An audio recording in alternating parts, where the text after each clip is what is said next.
10h20. Qu'est-ce qu'il pense, justement, de tout ce qui s'est passé au cours des dernières heures? On va rejoindre tout de suite Adrien Pouliot, le chef du Parti conservateur du Québec. Bon matin, M. Pouliot, ça va bien? Bonjour, Dominique, oui, ça va très bien. Comment ça va, comme chef, en passant d'une petite formation? Comment on va faire pour, justement, bien figurer... il semble y avoir une certaine fatigue dans la droite québécoise.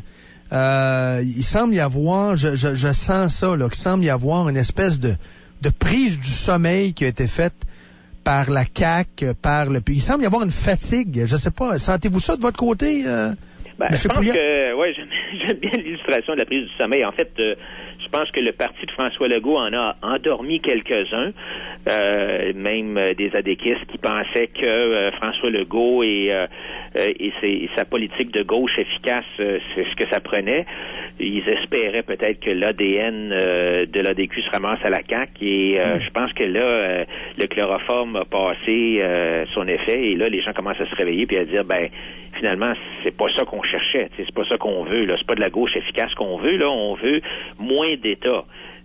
Moins d'emmerdement dans nos vies par des fonctionnaires, moins d'État dans plus de privé dans la santé, par exemple, moins d'État dans l'éducation pour nous dire comment est-ce que nos enfants doivent, qu'est-ce qu'on doit enseigner à nos enfants. Alors, je pense que il y a de la place, il y a un besoin pour un parti qui est à droite du centre. On est le seul parti à droite du centre, malgré que tu vous croiriez pas, Dominique, j'ai eu une entrevue avec Michel C.O.G.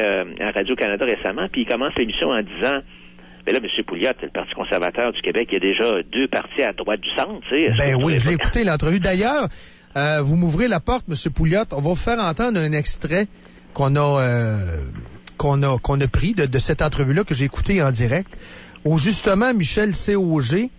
amène, en passant, c'est-tu Michel Auger ou Michel c'est Michel C.O.G. C.O.G. parce que l'autre, évidemment, est à la retraite, là, celui qui s'est fait tirer dessus, là, l'ancien journaliste de faits divers. Donc, lui vous amène sur la question des États-Unis, parce que vous avez parlé des bons d'études, en fait, votre vision sur l'éducation, mais rapidement, il vous a donné la couleur de la couverture médiatique qui s'en vient là, pour le Parti conservateur du Québec. Là. C'est-à-dire les États-Unis, le spectre américain. On écoute l'extrait. Et je pense aux bons d'éducation. Alors qu'aux États-Unis, on n'est même plus là-dedans dans les bons d'éducation. Ça existe pratiquement plus. On préfère les écoles à vocation particulière, ce qu'on appelle les charter schools. On n'est plus dans les vouchers comme on appelait dans le temps.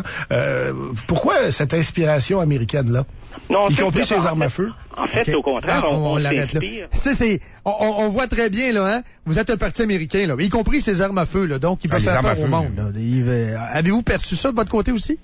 Oui, tu sais, je veux dire, nous autres, là, le système de bons d'études universelles qu'on propose, là, on le retrouve en Nouvelle-Zélande, au Danemark, puis en Suède, qui sont la Suède, là, c'est le modèle de tous les gauchistes, là. Oui. Mais la Suède, ils ont changé leur modèle, ils ont viré de bord dans les années 90, là. Mais Michel Sauger, il était aux États-Unis avant, il était correspondant. À Washington. Et puis, puis même ce qu'il dit au niveau des charter schools, c'est pas tout à fait vrai. De toute façon, nous, au Québec, la seule chose qui marche bien dans le système d'éducation, là, c'est les écoles privées. Puis les charter schools, c'est un peu comme des écoles privées. Alors nous, ce qu'on veut faire, c'est créer de la concurrence dans le système d'éducation pour que les écoles publiques aient des incitatifs d'agir comme des écoles privées, c'est-à-dire de remettre les parents comme clients. Actuellement, les parents, ils décident de rien, tu sais. Ils envoient leurs enfants à l'école, puis ils les confient à l'État, puis ils espèrent qu'ils vont se faire enseigner des choses qui ont de l'allure, alors qu'on sait que ça marche pas. Alors donc, nous, ce qu'on veut, là, c'est de ramener les parents pour qu'ils redeviennent des clients. Mais, alors donc, ça pour dire que Michel Sauger, pour lui, là, la CAQ, c'est à droite, les libéraux, c'est à droite. Oui. Et donc, les bien-pensants, peut-être qu'ils pensent ça, mais le monde ordinaire, qui ont encore du gros bon sens, ils disent, non, c'est pas ça, là. Alors donc, le Parti conservateur, c'est le seul parti à droite du centre et tu sais, Dominique, il y a des gens qui me disaient, le mot conservateur, tu sais, qu'est-ce que ça veut dire? Mais en fait, finalement, les conservateurs d'aujourd'hui sont les révolutionnaires d'hier. Les conservateurs d'aujourd'hui veulent changer le monde, alors que les révolutionnaires d'hier, eux autres, ils sont jamais dans le statu quo. Puis ils veulent plus rien changer parce que là, après 40 ans, ils ont eu tous les bonbons, tous les bénéfices, tous les monopoles, tout le corporatisme qu'ils veulent. Alors, les conservateurs aujourd'hui sont ceux qui veulent faire avancer le Québec. C'est ceux qui aiment le Québec puis qui sont vraiment attristés de voir la direction que le Québec prend. Alors donc, on est vraiment les seuls à droite du centre. Et puis, bon, je veux bien que Radio-Canada, là, c'est pas nécessairement mon auditoire cible, là, mais je vais continuer à aller à leurs entrevues, puis on va prêcher. Tu sais, c'est vraiment c'est beaucoup d'éducation à faire. Ah, tout à fait. Non, vous n'avez pas les moyens de refuser une entrevue. Qu'est-ce qui s'est passé pour vous dans le sommeil sur l'éducation? Ça a été très endormant. Moi, j'appelle ça le sommeil sur l'éducation. Qu'est-ce qui aurait dû être fait qui ne l'a pas été? Et qu'est-ce qui est ressorti de là de bon? Il y a quand même le principe de l'indexation qui a été instauré. Et ça, la Martine Desjardins et ses amis ne voulaient pas avaler ça. Le PQ a tout de même réussi à faire avaler ça. Mais il y a quand même des choses qui n'ont pas été accomplies. Selon vous, qu'est-ce qui aurait dû être accompli? Ben d'abord, moi, je l'ai même pas écouté parce que, tu sais, comme tu dis, comme vous dites, c'était vraiment le sommet. Ah, c'est une pièce de théâtre et l'indexation, on le savait qu'il était pour restaurer ça. Là. Ben, Madame Heather Monroe Bloom, la rectrice de l'Université McGill, a dit il y a 3 semaines que c'était une farce, puis bon, c'était exactement ça, tu sais. Alors, moi, ce que j'ai trouvé le plus surprenant, puis je parle de la rectrice de McGill parce que je la connais bien, j'ai été sur le conseil d'administration de McGill pendant 10 ans, moi, ce qui me surprend le plus dans tout ça, là, c'est la réaction des recteurs. La conférence des recteurs et des principaux des universités du Québec, la CREPUC, là, qui est noyautée en passant là, par l'Université du Québec, parce que ils ont plus d'universités eux autres que les autres, donc ils ont noyauté la CREPUC.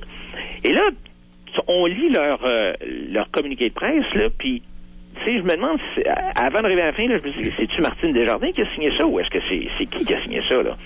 Alors, Madame Samoisette, là, qui est la directrice là, de la CREPUC cette année, là, j'ouvre une parenthèse. Madame Samoisette, c'est un des recteurs qui se fait poursuivre là, par les étudiants là, parce qu'elle n'a pas respecté les injonctions. Là, alors donc, elle a dit c'est donc encourageant et puis ça va vraiment contribuer, là, toutes ces propositions-là, à faire de l'éducation supérieure une priorité nationale. Alors qu'ils ont une coupure de 250 millions dans le derrière, rétroactive. Non, puis ils sont tout mêlés, là. Je veux dire, je parlais au directeur des finances de McGill, là, puis c'est infernal, là. Je veux dire, eux autres, alors au Québec, on a coupé 124 millions en décembre pour l'année 2013. Puis là, le mois suivant, ils ont dit, OK, on coupe encore c'est pas additionnel, mais le même 125 millions, il est parti aussi pour l'année 2014. Puis en plus de ça, il y a l'augmentation que les libéraux avaient promis qu'ils ont pu. Alors finalement, il me disait, écoute, Adrien, il dit, ça fait 4 fois que notre budget change depuis 1 an. Je veux dire, ils sont tout le temps en train de changer le budget. Je sais pas comment est-ce qu'ils font pour gérer ça, là, mais... Alors donc, tout ça pour dire que la CREPUC, eux autres, là, tout va bien. Ils ont parlé de gouvernance, hein. On parle de gouvernance. Oui, avec un autre organisme, le Conseil des universités. C'est comme s'il n'y avait pas assez d'organismes. Ah, il n'y en a pas assez. Puis on va mettre une loi cadre. Alors, pour le fun, je suis allé voir combien est-ce qu'il y a de lois québécoises applicables aux établissements universitaires. Oh, c'est bon, ça. OK. C'est pas à date, là. Ça a été fait en 2011. Alors, il y en a peut-être quelques-unes de plus depuis. Il y a 52 lois. Hein? 52 lois. Alors là, je commence à lire ça, là, puis c'est décourageant, là. On a l'impression que les universités passent leur journée à remplir des rapports pour le gouvernement. Ça finit plus. Alors, des états financiers, un état du traitement des membres du personnel, un rapport sur la performance de l'établissement universitaire, un rapport sur les perspectives de développement de l'université, et ça finit plus, là. Dominique, là, c'est des pages et des pages de rapports sur des affaires, là, qui sont comme, tu sais, il faut par exemple, là, qu'ils donnent un rapport à chaque année concernant l'utilisation des sommes consacrées au programme de mobilité internationale. Qu'est-ce que c'est ça? Je ne sais même pas ce que ça veut dire. Et ça, il y en a là, des pages pleines, là, un rapport sur concernant l'utilisation des sommes consacrées au démarrage de certains programmes en sciences de la santé. Alors, ça finit plus, là, tu sais. Alors, ces gens-là passent leur temps à remplir des rapports. et éventuellement, mais ils s'occupent pas de leurs étudiants. Là. Alors donc, on veut mettre plus de lois. On veut mettre un conseil national, comment ça s'appelle, conseil national des universités. Les universités. Bon, alors ça, là, il faut comprendre que les universités, ils ont déjà des conseils d'administration. Bon, alors donc, déjà, là, ces conseils d'administration-là sont supposés de régir les universités. En plus de ça, tu as le ministère par-dessus avec les 200 rapports qu'il faut envoyer à chaque année. Puis là, on va mettre un conseil national des universités qui va conseiller le gouvernement sur les orientations et le développement du réseau universitaire. Mais là, ils nous disent, inquiétez-vous pas, là, ça va respecter le rôle des conseils d'administration, là.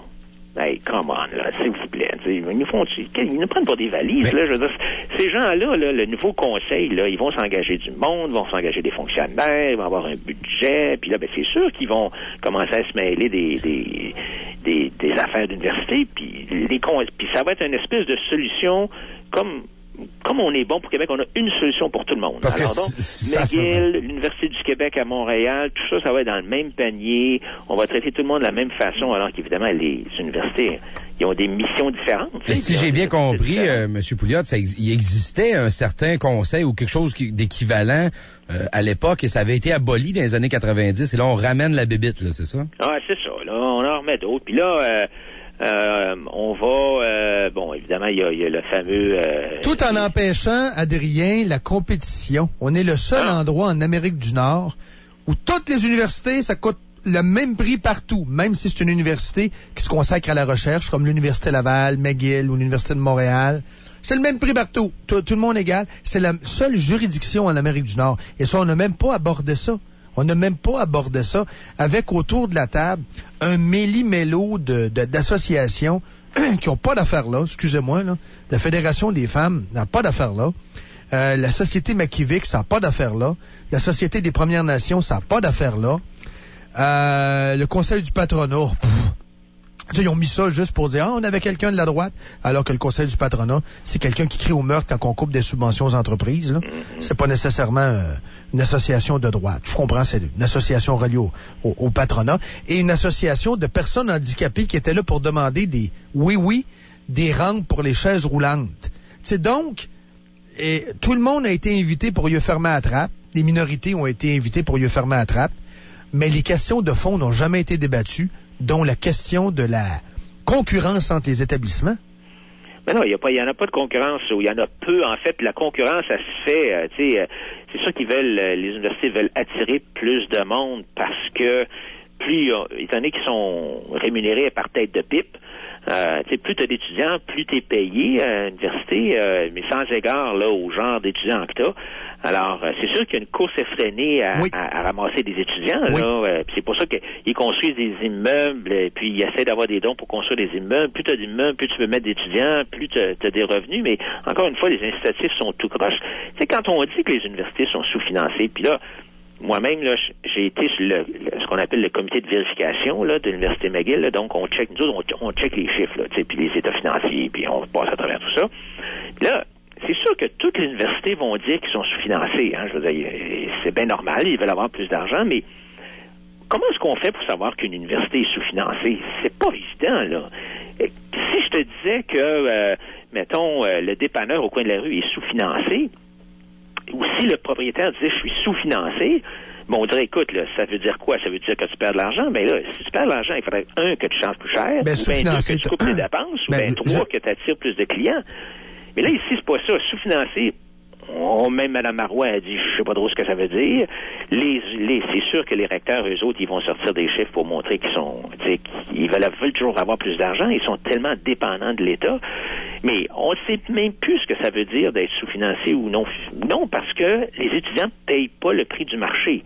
Moi, j'aime autant qu'on paye le prix du marché, que les universités soient déréglementées, puis là, on aidera les étudiants méritants à avoir à aller plus loin. C'est ça. Mais c'est un peu comme, on essaie de tout réglementer. C'est un peu comme la régie du loyer. Au lieu de dire aux gens qui sont les plus démunis, qui sont pas capables de subvenir à leurs besoins, on va vous donner on va donner de l'argent pour que vous puissiez avoir un loyer. On réglemente les loyers de tout le monde. Et on empêche les propriétaires quasiment de En fait, on les incite pas à rénover leur logement parce qu'au bout du compte, ils vont être obligés d'augmenter leur loyer un peu plus. Ça va contrevenir à la réglementation de la Régie du logement. C'est la réglementation à tout azimut. Oui. On n'a plus confiance. Moi, je pense qu'il faut aider. Je suis d'accord pour aider les gens qui sont les plus démunis, qui sont pas capables de subvenir à leurs besoins, mais ce qu'on a fait actuellement, c'est que les droits de scolarité sont tellement bas qu'on a, selon moi, abaissé la valeur des diplômes. Il y a toujours une bonne valeur pour les diplômes qui sont les plus payants, là, comme en médecine ou en droit, des choses de même, mais le diplôme d'anthropologie, il vaut pas grand-chose, honnêtement. Là, alors donc, on distribue des papiers à tout le monde. On a des universités qui sont complètement dépendantes de milliers de fonctionnaires. En passant, là, tous les rapports là, que j'ai mentionnés tantôt, il faut qu'il y ait des fonctionnaires qui checkent, là, qui lisent. Donc, il y a des milliers de fonctionnaires en arrière de tout ça.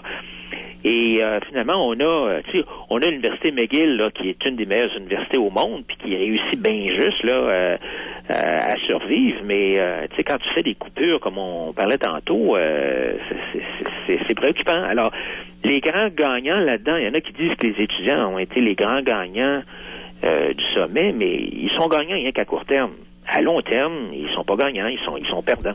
À cause de la détérioration de la valeur du diplôme. Ben oui, et à cause de la détérioration à cause du manque de concurrence, du manque d'incitatifs des universités. Les universités actuellement, ils sont tout simplement les sous-fifres ou les esclaves finalement des volontés du ministère puis du gouvernement. Adrien Pouliot, merci. Merci beaucoup. Et bonne chance pour la suite. Bye bye. Okay, au revoir. Adrien Pouliot, le chef du Parti conservateur du Québec.